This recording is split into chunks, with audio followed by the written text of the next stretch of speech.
Hi super fans, welcome back to another video. इस video में मैं करूंगा लोकी के एपिसोड 5 को ब्रेक डाउन और बताने की कोशिश करूंगा हर एक ईस्टर एग्स को। तो जहां एपिसोड 5 में टीवीए में सिल्वी रेंसलर से टीवीए की सच्चाई पता करने की कोशिश करती है, वहीं बेचारा लोकी फंसा हुआ है एक अननोन लैंड पे, जिसके बारे में हमें इस एपिसोड में आगे चल के बहुत कुछ पता चलेगा। साथ ही इतने सारे लोकीज के अलावा एक जायंट मॉन्स्टर क्लाउड अलायत उन्हें मारने के पीछे है और इस सब के बीच में है छिपे हुए बहुत सारे ईस्टर एग्स। तो इस वीडियो में होने वाले हैं बहुत सारे स्पॉयलर्स। तो स्पॉइलर वार्निंग के साथ शुरू करते हैं एपिसोड 5 का ब्रेकडाउन।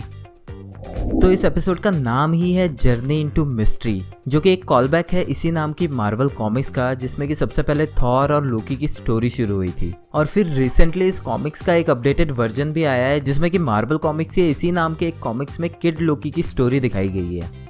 एपिसोड शुरू होता है टीवीए से, जहां हमें ये दिखाया गया है कि उन गोल्डन एलिवेटर्स के उस पार जहां फेक टाइम कीपर्स और कुछ वर्कर्स मरे पड़े हैं, बट टीवीए के बाकी लोगों को उसकी भनक तक नहीं है और सब कुछ वैसे ही चल रहा है जैसे कि टीवीए में चलता आ रहा है।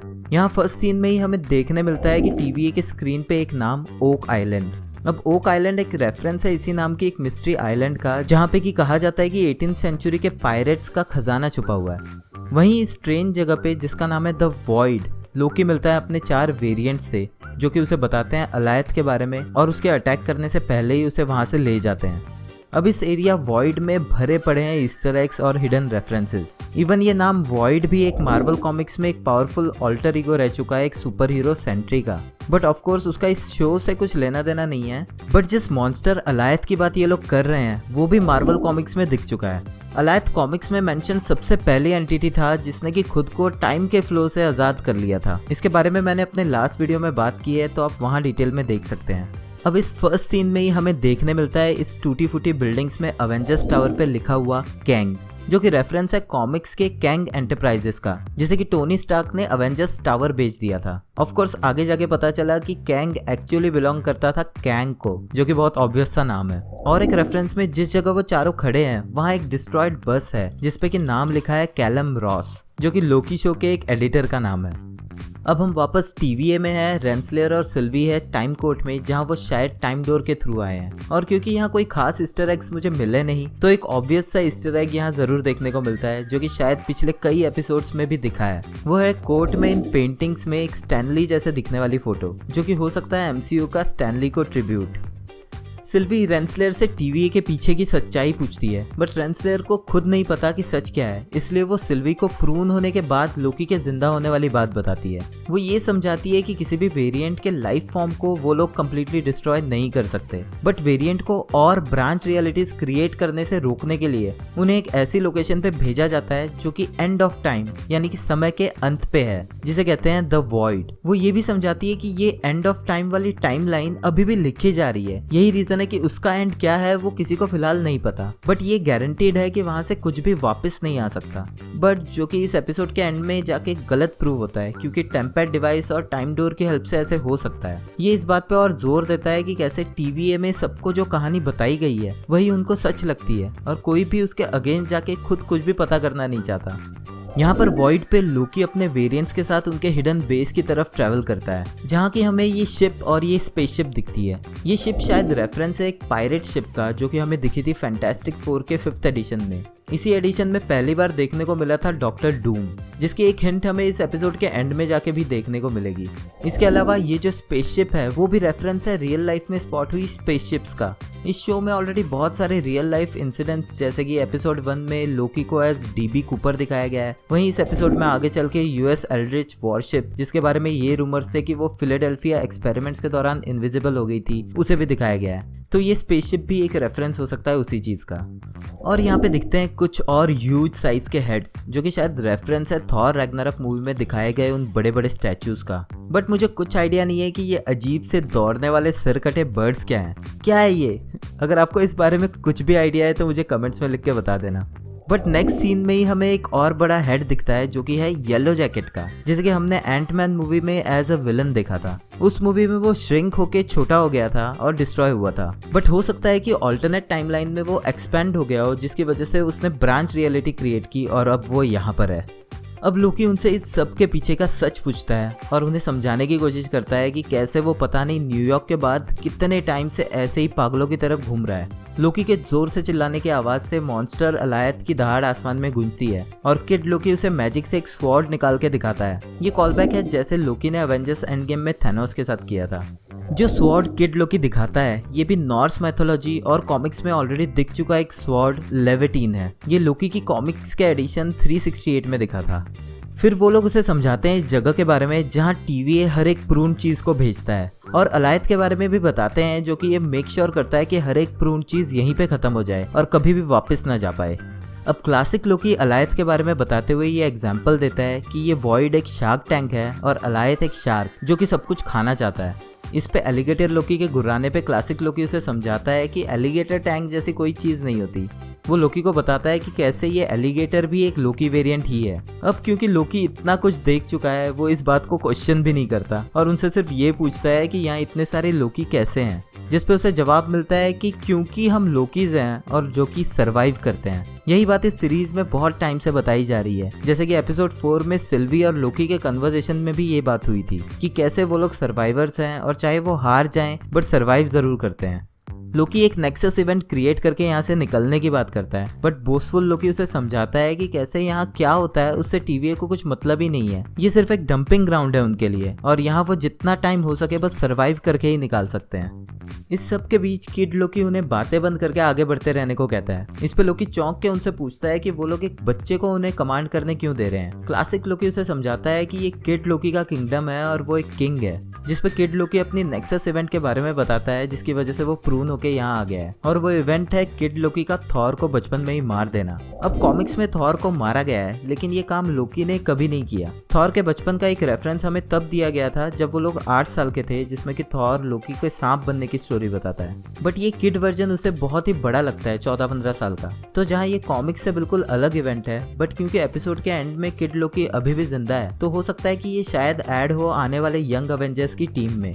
हाँ, अगर आपका ध्यान नहीं है तो यंग अवेंजर्स की टीम ऑलरेडी बनती जा रही है जिसमें कि बहुत सारे कैरेक्टर्स ऑलरेडी हमें मिल चुके हैं या फिर आने वाले शोज और मूवीज से मिलने वाले हैं। इस बारे में मैं अपने आने वाले वीडियोस में डिटेल में बात करूंगा तो उसके लिए चैनल को सब्सक्राइब जरूर कर लेना। अब वो लोग फाइनली पहुंचते हैं अपने बेस पे जहाँ की 2 एयरप्लेन्स हैं। फर्स्ट वाला येलो एयरप्लेन पे थैनोस लिखा है। ये रेफरेंस है थैनोस कॉप्टर का जिसे कि मार्वल कॉमिक्स में स्पाइडी सुपर स्टोरीज नंबर 39 में दिखाया गया था। इस हेलीकॉप्टर को यूज करके वो कॉस्मिक क्यूब्स यानी कि टेसरेक्ट ढूंढ रहा था। यही हमें देखने मिलता है एक म्योनिर जो कि हो सकता है एक वेरिएंट थॉर के थ्रू लाया हुआ जो कि डिस्ट्रॉय हो चुका है अलायत के थ्रू। बट उसी के नीचे हमें देखने मिलता है एक फ्रॉग जो कि क्लोज है एक बॉटल में जिस पे लिखा है T365। अब ये म्योनिर हो सकता है फ्रॉग थॉर का, जिसे कि हमने देखा था मार्वल कॉमिक्स थॉर के एडिशन 365 में। ये एक्चुअल में एक फ्रॉग है जिसमें कि थॉर की पावर्स है यानी कि थ्रॉग। अब जिस बोलिंग एली में उनका हिडन बेस है वो एक वेरिएंट यॉग्ड्रेसिल ट्री हो सकता है जो कि पहली बार दिखा था जर्नी इनटू मिस्ट्री के कॉमिक्स नंबर 97 इश्यू में। नॉर्थ मैथोलॉजी के हिसाब से माना जाता है कि ये ट्री कनेक्ट करता है 9 रेल्म्स को। यही नीचे उनके बेस में हमें फिर से देखने मिलते हैं बहुत सारे ईस्टर एग्स जिनमें कि एक वॉली की तरह दिखने वाला रोबोट, पोलिबियस आर्केड मशीन जो कि मैं अपने पिछले वीडियो में भी बता चुका हूँ, और एक स्पेस पिनबॉल मशीन दिखती है जो कि है 1976 की विलियम्स पिनबॉल मशीन। अब यहाँ TVA में रेंसलेयर मिस मिनट की हेल्प लेती है सिल्वी को सच बताने के लिए और उससे बिगनिंग ऑफ टाइम यानी कि ये सब कहाँ से शुरू हुआ है वो फाइल्स ढूंढने के लिए कहती है। बट सिल्वी उन्हें एंड ऑफ टाइम की फाइल्स भी मांगती है। रेंसलेयर कहती है कि एंड ऑफ टाइम में कुछ नहीं है और बस वो एक वॉइड है। बट सिल्वी कहती है कि अगर ये भी TVA की बाकी चीजों की तरह एक झूठ है तो हो सकता है कि वॉइड एंड ऑफ टाइम में लास्ट जगह ना हो और उसके आगे भी शायद कुछ हो। अब सिल्वी एक थ्योरी लगाती है कि जैसे वो एपोकलिप्टिक इवेंट्स में छुप के बिना कोई ब्रांच टाइमलाइन क्रिएट करे रह रही थी, हो सकता है कि क्योंकि एंड ऑफ टाइम के आगे की टाइमलाइन अभी तक लिखी ही नहीं गई है तो जो भी वहाँ पे हो रहा है वो एक न्यू टाइमलाइन ही है, जिस वजह से कोई नेक्सस इवेंट क्रिएट नहीं होता, जिसका रीजन है कि TVA वॉइड में किसी को भी ट्रैक नहीं कर सकता। रेंसलेयर इस बात से अग्री करती है कि शायद वहाँ पर मोबियस और लोकी है, बट क्योंकि टेम्पेट डिवाइस वॉइड के पार की लोकेशन और टाइम डिटेक्ट नहीं कर सकता, उनके पास वहाँ जाने का कोई और तरीका है ही नहीं। सिल्वी के इस बात पे चिढ़ने से मिस मिनट कहती है कि एक वॉइड स्पेसक्राफ्ट है जिसके थ्रू वो वहाँ जा सकते हैं, जो कि दिखता है कि मिस मिनट झूठी बात बना के बता रही है ताकि वो गार्ड्स को अलर्ट कर सके। बट ये बात भी एक रेफरेंस हो सकती है कैंग के टाइम शिप का, जो कि वर्क करती है एक टाइम मशीन की तरह, और हो सकता है कि लास्ट एपिसोड में हमें शायद इसके बारे में कुछ और डिटेल्स भी देखने मिले। सिल्वी इसी बात पे रेंसलर से हाथ मिलाती है, बट वो उसका हाथ छोड़ती नहीं है और पूछती है कि कितना टाइम लगेगा इस स्पेसक्राफ्ट की फाइल्स को ढूंढने में। बट उनकी हड़बड़ी देख के वो समझ जाती है कि वो दोनों ही टाइम वेस्ट कर रहे हैं और वो रेंसलर से उसका टेम्पैड छीन के जज के डेस्क के पीछे घुस जाती है। जैसे ही बाकी मिनटमैन आते हैं, सिल्वी जो अब समझती है कि उसके पास लोकी तक पहुंचने का एक ही रास्ता है, वो खुद ही को स्टिक से प्रून कर लेती है। यहाँ वॉइड पे लोकी बाकी वेरिएंट्स के साथ उनके अंडरग्राउंड बेसमेंट में बैठ के वाइन पी रहा है। जो वाइन वो पी रहा है उसका नाम है रॉक्सी वाइन। अगेन ये रेफरेंस है रॉक्सॉन कॉर्पोरेशन का, जैसे कि पिछले एपिसोड में हमें रॉक्सकार्ट नाम भी देखने को मिला था। रॉक्सॉन कॉर्पोरेशन को हम कॉमिक्स और एमसीयू में ऑलरेडी बहुत बार देख चुके हैं। वहीं किड लोकी जो जूस पी रहा है वो है एक्टो कूलर हाई सी, जो कि 1989 में लॉन्च हुआ था। ये भी बोकू और जोस्ता की तरह डिसकंटिन्यूड हो चुका एक जूस है। अब यहाँ एक एक करके हमें इन चारों वेरिएंट्स की बैक स्टोरी और नेक्सस इवेंट्स के बारे में पता चलता है। बोस्टफुल लोकी बताता है कि कैसे उसने कैप्टन अमेरिका और आयरन मैन को हरा के 6 के 6 इन्फिनिटी स्टोन्स हासिल कर लिए थे। इस पे एलिगेटर लोकी के उसके अपनी लैंग्वेज में झूठा बोलने पे वो एलिगेटर लोकी के नेक्सस इवेंट का मजाक उड़ाता है, जो कि था कि अपने गलत पड़ोसी की बिल्ली को खा लेना, जिसकी वजह से वो यहाँ पर है। इस बात पे एलिगेटर लोकी और बोस्टफुल लोकी झगड़ने लगते हैं और बाकी लोग उन्हें रोकते हैं। फिर क्लासिक लोकी अपनी टाइमलाइन की स्टोरी सुनाता है कि कैसे लोकी की और उसकी टाइमलाइन बिल्कुल सेम थी जब तक कि थैनोस ने रैग्नारॉक के बाद उनकी शिप पे अटैक नहीं किया था। लोकी उससे पूछता है कि क्या उसने भी थैनोस को तलवार से मारने की कोशिश की। इस पे वो उसका मजाक उड़ाता है कि थैनोस के आगे तलवार से बेटर लोकी का मैजिकल पावर होता, जो कि हमें हिंट देता है इस एपिसोड में आगे जाके उसी मैजिकल पावर्स के यूज होने का। क्लासिक लोकी बताता है कि कैसे उसने अपना मैजिक यूज करके थैनोस से खुद को बचाया और उसके बाद वो उसी मलबे में छुपा रहा और थॉर और थैनोस के जाने के बाद वो एक खाली प्लेनेट पे चला गया, जहाँ वो खुद के किए हुए से बुरा फील करने लगा और अपने भाई थॉर को मिस करने लगा। बट जब उसने वापस जाने का सोचा, इस प्लेनेट से बाहर निकलते ही TVA ने आके उसे पकड़ लिया। ये रेफरेंस है इन्फिनिटी वॉर्स के बाद की उस फैन थ्योरी का, जिसमें कि हम सभी लोग ये मान रहे थे कि लोकी जिंदा है और उसने अपना मैजिक यूज करके अपनी डेथ फेक की है। अब क्लासिक लोकी TVA की इस पॉलिसी पर और जोर देता है कि कैसे TVA के लिए लोकी की टाइमलाइन तभी तक सही है जब तक कि वो लोग रॉन्ग कर रहे हैं। यानी कि जो भी TVA के पीछे है वो यही चाहता है कि लोकी किसी भी टाइमलाइन में हो, वो दो में से एक चीज को फॉलो जरूर करे। एक की या तो वो रैग्नारॉक के बाद थैनोस के अटैक में मर जाए या फिर किसी से कांटेक्ट ना करे, और दूसरा कि वो कभी भी सही डायरेक्शन में सही काम ना करे। क्लासिक लोकी के सभी वेरिएंट्स को बुलाता है गॉड ऑफ आउटकास्ट। ये लाइन सीधे सीधे 2019 की लोकी की कॉमिक्स नंबर 5 से ली गई है, जिसमें कि वो खुद को इसी नाम से बुलाता है। लोकी इन सभी बातों को सुन के रियलाइज करता है कि कैसे वो लोग ना ही सिर्फ सर्वाइवर्स हैं बल्कि अच्छे एस्केपर्स भी हैं। वो उन लोगों को खुद से बेटर वेरिएंट सिल्वी के बारे में बताता है, जो कि सेकंड एपिसोड के उल्टा ये दिखाता है कि कैसे लोकी ने फाइनली ये मान लिया है कि सिल्वी उससे बेटर वेरिएंट है। वो उन लोगों को आगे समझाता है कि कैसे सिल्वी बेटर है क्योंकि वो TVA को हराना नहीं चाहती, वो उसे पूरी तरह से खत्म करना चाहती है और उन्हें अलायत को मार के वहाँ से निकलने के लिए उकसाता है। बट वो उसी के मुंह पे हंसते हैं, जिससे कि चिढ़ के लोकी वहाँ से जाने लगता है। बट अंडरग्राउंड बेसमेंट का हैच खोलते ही सामने कई और लोकी के वेरिएंट्स और उन सब का लीडर प्रेसिडेंट लोकी उसे रोक लेता है। अब यहाँ कॉमिक्स में दिख चुका प्रेसिडेंट लोकी तो ऑलरेडी बहुत पॉपुलर है, बट उसके साथ बहुत सारे और लोकी के वेरिएंट्स देखने को मिलते हैं, जिनमें कि बियर्ड वाला लोकी हमें पिछले एपिसोड में एक वेरिएंट के रूप में दिख चुका है।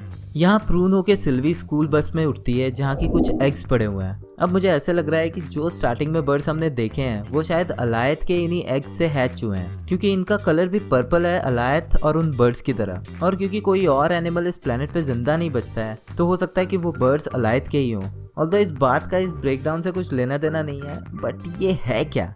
फिर सिल्वी को अलायत की रोर सुनती है, जिससे कि वो फटाफट उठ के भागने लगती है। बट इस सब में उसका कांटेक्ट होता है अलायत के स्मोक क्लाउड से, और उसकी एन्चेंटमेंट मैजिक की वजह से उसे एक झलक दिखती है उस स्मोक क्लाउड मॉन्स्टर के पार वॉइड और एक कैसल की, जिसे कि हम इस एपिसोड के एंड में और क्लियरली देखेंगे। लेकिन इस कांटेक्ट में एक फ्रेम में हमें दिखाया जाता है इस कैसल के ऊपर ये येलो कलर का पावर सोर्स, और ये हो सकता है इस सब का मेन सोर्स, जो हो सकता है कैंग की क्रोनोपोलिस सिटी, जिसके अंदर शायद TVA छुपा हुआ है। तभी उसे उसकी तरफ आती हुई एक कार दिखती है, जिसमें कि वो भाग के बैठ जाती है और वो दूसरी तरफ जाने लगते हैं। इस कार को चला रहा है मोबियस, जो कि खुद प्रून होके यहाँ पहुँच गया है। अब इस सीन में 5 ईस्टर एग्स हैं। फर्स्ट ये कार, जो कि एक पिज्जा डिलीवरी कार, जो कि हिंट हो सकता है पिक्सर मूवीज की तरफ, जिनमें कि पिज्जा प्लैनेट का एक ट्रक हमेशा ही हर एक पिक्सर मूवी में एक ईस्टर एग के रूप में दिखाया जाता है। सेकंड, जब ये कार आ रही होती है तो हमें साइड में एक मूवी थिएटर का बोर्ड दिखता है, जिसमें मूवी का नाम है ओसवाल्ड एंड द मार्शियंस, जो कि रेफरेंस है 1930 की एक मूवी मार्स का। थर्ड, कार के अंदर डैशबोर्ड पे लगी हुई हुला हुप डॉल, जिसको कि हमने पहले भी एजेंट्स ऑफ शील्ड और वांडाविजन में देखा है। फोर्थ है इस कार का नंबर प्लेट, जो कि लिखा है GRNW1D, यानी कि इसे स्पेल करने पे ये बनता है ग्रूनवाल्ड, जो कि मार्वल के लेट राइटर का नाम है और जिसने बनाया था मोबियस के कैरेक्टर को। फिफ्थ, इस कार को ड्राइव कर रहा है एक्टर ओवन विल्सन, जिन्होंने आवाज़ दी है पिक्सर की बहुत ही फेमस मूवी कार्स के मेन कैरेक्टर लाइटिंग मैक्वीन की। और हमें फिर से देखने मिलता है स्प्रिंग्स ऑफ गीजा और पिरामिड्स, और साथ ही एक और रूइंस में राइट साइड में शायद ग्रीस के ग्रीक एक्रोपोलिस बिल्डिंग के कुछ पार्ट्स दिख रहे हैं। अब हम वापस है लोकीज के हिडन बेस में, जहां घुस चुका है प्रेसिडेंट लोकी। अब क्लासिक लोकी पे चिढ़ता है कि वो उन्हें उनके हिडन बेस पे ले आया। जैसे ही किड लोकी अटैक करने के इरादे से आगे आता है तो बोसफुल लोकी उसे अपने हैमर से रोकता है और ये समझाता है कि उसी ने उनको इस जगह को दिखाया है और अब वो न्यू किंग बनेगा। बट प्रेसिडेंट लोकी इस पे अग्री नहीं करता है और अपनी डील तोड़ने की बात करता है। बट उसके खुद के बैंडेड्स लोकी की आर्मी उसके अगेंस्ट हो जाती है। इस पूरे सीन में एक्चुअल लोकीज की मेंटेलिटी और उनका बिहेवियर दिखाया गया है कि कैसे वो खुद ही एक दूसरे को धोखा देते रहते हैं और उन पे कभी भी भरोसा नहीं किया जा सकता। फिर वो आपस में लड़ने लगते हैं, जिसमें कि एलिगेटर लोकी प्रेसिडेंट लोकी का हाथ काट के खा जाता है, जो कि रेफरेंस है Thor the dark world movie का, जिसमें कि थॉर के हाथ को कटा हुआ दिखाया था। लोकी अपने सभी वेरिएंट से दुखी होकर क्लासिक लोकी के टेलीपोर्टिंग मैजिक के थ्रू किड लोकी और एलिगेटर लोकी के साथ वहां से निकल जाता है। वो जब टेलीपोर्ट होकर बाहर निकलते हैं तो वहाँ एक क्रैश स्पेसशिप या सैटेलाइट की तरह कुछ है, जो कि मैं आइडेंटिफाई नहीं कर पाया। अगर आपको कुछ आइडिया है इस बारे में तो प्लीज कमेंट में लिख के मुझे बताना। अब क्लासिक लोकी अपनी भड़ास निकालता है कि कैसे सभी लोकी जानवरों की तरह है और हमेशा पावर और राजगद्दी के लिए धोखा देते हैं और झूठ बोलते हैं। क्या यही उन सभी लोकीज का ग्लोरियस पर्पस है? उनमें से हर एक गलत है और वो कभी चेंज ही नहीं हो सकता। इस पे किड लोकी ऐड करता है कि और वो जब चेंज होना चाहते हैं तो उन्हें इधर वॉइड में फेंक दिया जाता है मरने के लिए। लोकी उन्हें फिर से समझाता है कि यही रीजन है कि उन्हें यहाँ से निकल के TVA को खत्म करना ही पड़ेगा और कैसे सिल्वी इसमें उनकी मदद कर सकती है। क्लासिक लोकी और किड लोकी की मदद करने के लिए रेडी होते हैं, बट वो उसे पहले ही बता देते हैं कि वो सिर्फ अलायत तक पहुंचने में ही उसकी मदद करेंगे और उसके आगे उसे खुद ही देखना होगा। यहाँ सिल्वी मोबियस के साथ अभी भी कार में अलायत से दूर भाग रही है और मोबियस TVA को लेके अपनी फीलिंग्स बताता है कि कैसे उसे लगता था कि वो अच्छे लोग हैं। सिल्वी उसे बताती है कि कैसे वो खुद को ही प्रूव करके लोकी को ढूंढने के लिए यहाँ आई है, बट उसे अब लग रहा है कि अलायत लोकी को ऑलरेडी मार चुका है और अब उसका मेन मिशन यहाँ से निकल के उसे खत्म करना है, जो कि इस सब के पीछे है। और इसी के लिए वो मोबियस को कार वापस उसी मॉन्स्टर की तरफ घुमाने को बोलती है। यहाँ चारों लोकी वेरिएंट्स अलायत के पास पहुंचते हैं एक पहाड़ पे, जहाँ उनके सामने अचानक US Aldrich destroyer ship prune होके आती है।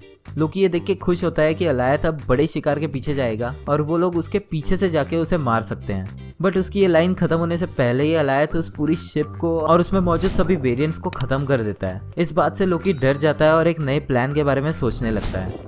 तभी मोबियस और सिल्वी कार से उन तक पहुंच जाते हैं। लोकी दौड़ के उन तक जाता है और उनको देख के बहुत खुश होता है। सिल्वी उसे बताती है कि कैसे वो दोनों उसकी हेल्प के लिए आए हैं। लोकी उन दोनों को अपने वेरिएंट्स को एज अपना किड वर्जन, फ्यूचर वर्जन और एलिगेटर वर्जन इंट्रोड्यूस करता है। सिल्वी लोकी के अलायत को मारने का प्लान सुन के उन पे चिढ़ती है और बताती है कि कैसे अलायत सिर्फ एक टेम्पररी बीस्ट है जो कि उस चीज को प्रोटेक्ट कर रहा है जो कि इस वॉइड के आगे एंड ऑफ टाइम पे है। यहाँ TVA में दिखाया गया है कि B-15 अभी भी जिंदा है और एक टाइम थिएटर 38 में कैद है।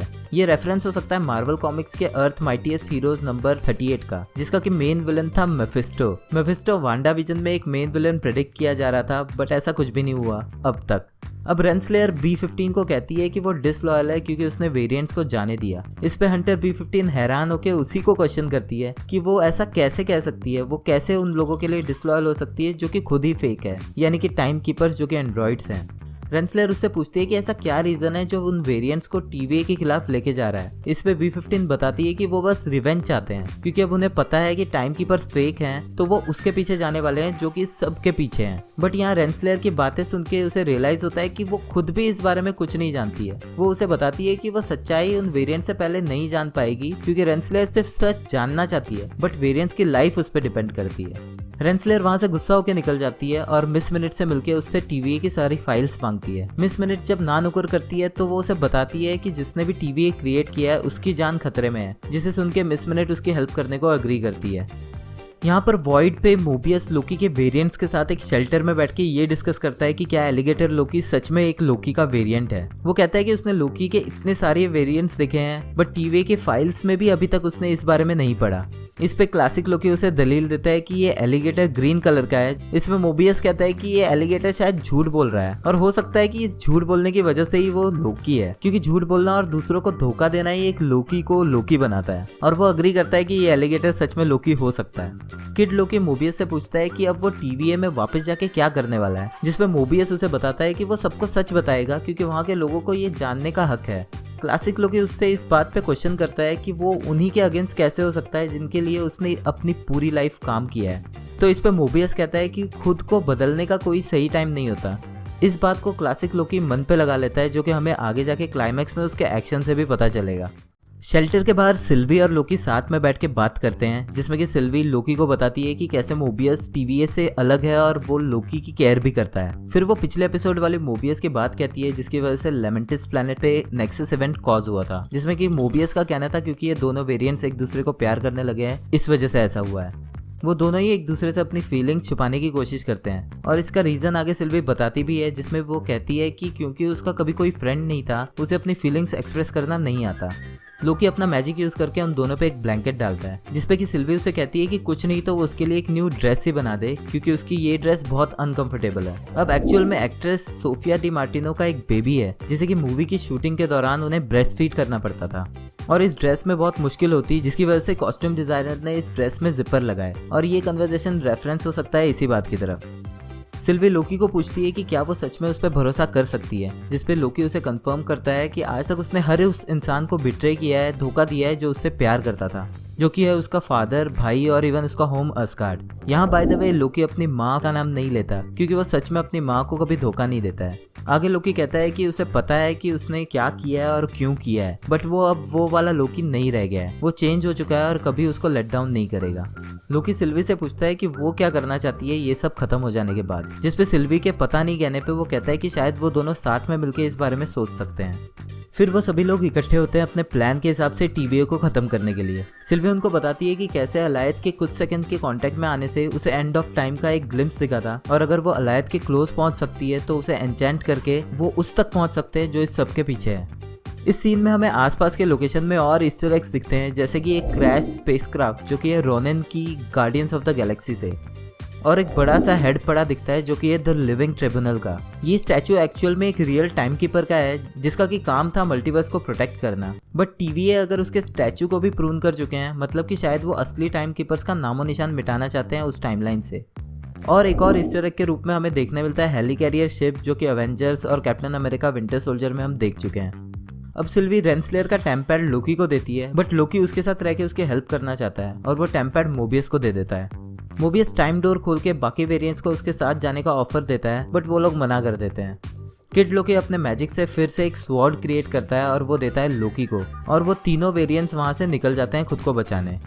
मोबियस लोकी को आखिरी बार देख रहा है, ये सोच के उसे बाय करता है और बोलता है कि लगता है कि तुम फाइनली बच के निकल ही गए, और लोकी जवाब देता है कि वो तो मैं हमेशा ही कर लेता हूँ। जब वो मोबियस को पूछता है कि वो वापस जाके क्या करने वाला है, तो एक कॉल बैक के रूप में मोबियस वही डायलॉग बोलता है जो कि लोकी ने सबसे पहले बोला था, जलाकर खाक कर दूंगा। वो लोकी से हाथ मिलाने को आगे बढ़ाता है, लेकिन लोकी मोबियस को हग करके उसे थैंक यू कहता है, जो कि इस टाइमलाइन वाले लोकी ने शायद पहले कभी नहीं किया। मोबियस जाने से पहले सिल्वी को कहता है कि वो उसकी फेवरेट है और टाइम डोर से वो TVA निकल जाता है। अब लोकी और सिल्वी वॉइड के उस एंड की तरफ जाने लगते हैं जहां अलायद है। वो वेट करने लगते हैं कोई चीज़ प्रून होने का, जिससे कि अलायद जैसे उन पर अटैक करने जाए सिल्वी उसे एन्चेंट कर लेगी। यहाँ भाग रहे लोकी वेरिएंट्स में क्लासिक लोकी मुड़ के उन्हें अलायद की तरफ जाते देखता है, जो कि दिखाया गया है कि फील कर रहा है उनकी प्रॉब्लम्स को और उनकी हेल्प करना चाहता है। यहाँ लोकी और सिल्वी को समझ नहीं आ रहा होता है कि वो अलायद के क्लोज कैसे पहुंचेंगे। तभी लोकी आइडिया लगाता है कि वो अलायद को अट्रैक्ट करेगा, जिससे कि सिल्वी को टाइम मिलेगा उसे एन्चेंट करने का।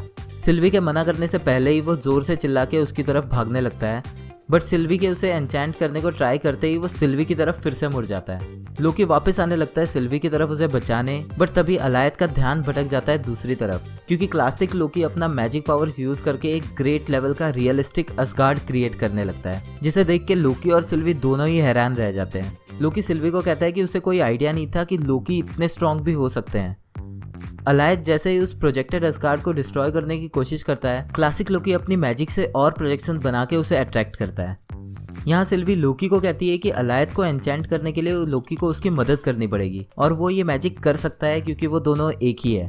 यहाँ क्लासिक लोकी अपनी पावर्स धीरे धीरे लूज करके घुटनों पे गिर जाता है और अलायत उसे खत्म करने आता है, पर वो फिर अपने पैरों पे खड़ा होता है और लोकी की फेवरेट लाइन कहता है जो कि है ग्लोरियस पर्पस, जिसके बाद अलायत उसे डिस्ट्रॉय कर देता है और पीछे बचता है सिर्फ उसका हेलमेट। अब अलायत मुड़ता है लोकी और सिल्वी की तरफ, बट उनकी इकट्ठी हुई पावर से वो फाइनली अलायत को एन्चेंट कर लेते हैं और वो धीरे धीरे एक डार्क क्लाउड से छट के क्लियरली दिखने लगता है उसके पीछे। ये सीन बिल्कुल गार्डियंस ऑफ द गैलेक्सी की तरह दिखाया गया है, जिसके क्लाइमैक्स में सभी मिल के पावर स्टोन की पावर्स यूज करते हैं रोनिन को मारने के लिए। अब एंड में हमें दिखती है एक कैसल जो कि है एंड ऑफ टाइम पे। लोकी और सिल्वी एक दूसरे का हाथ पकड़ के ही उसकी तरफ बढ़ने लगते हैं और यहीं खत्म होता है 5th एपिसोड। अब अगर आपको लोकी के 5th एपिसोड की एंडिंग समझनी है तो लेफ्ट वाले वीडियो पे क्लिक करो, या फिर मेरा लेटेस्ट वीडियो देखना है तो राइट वाले वीडियो पे क्लिक करो।